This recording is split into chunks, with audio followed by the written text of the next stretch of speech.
এমনি আছে, এটা আপনার দলিলের বাইরেই আছে।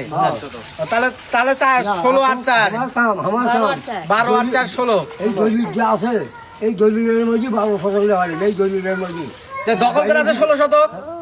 16 শতক সগলি খাচ্ছে তাই সগলি খাচ্ছে এ দলিল করে নাই,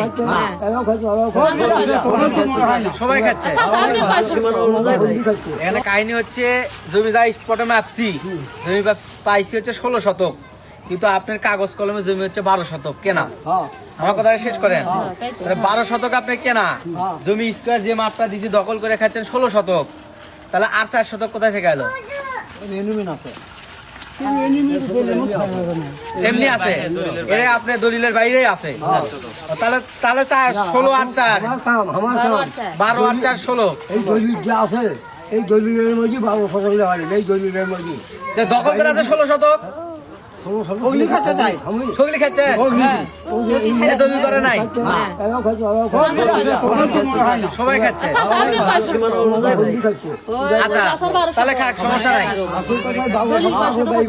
আচ্ছা দিচ্ছি, কিন্তু এইবার বাই করতে গেলে আমি বাউন্ডারি যে সীমানা গ্রহণ করলাম তাতে ঠিকই আছে, আগেকার মাপগুলো মোটামুটি ঠিক আছে, কিন্তু ঘটনা হচ্ছে ওই পাশে জমি আলাদা পুষে দেওয়া লাগবে, এই পাশে বাড়ি আলাদা করো, সবাইকে পুষে দিয়ে জমিটা আপনি পুষে নিতে হবে। কথা বলেন নাই, কিন্তু আজকে তো কেউ নাই,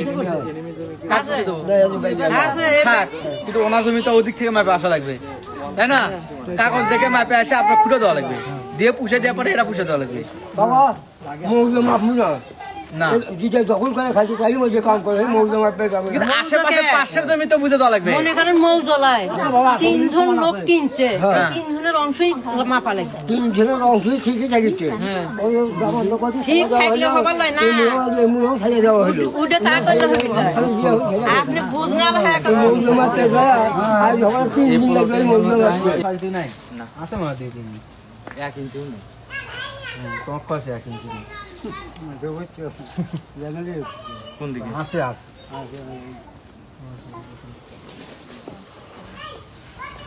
88 পাবে হচ্ছে 85 মাপা আছে মাপে কোনো লাভ আছে?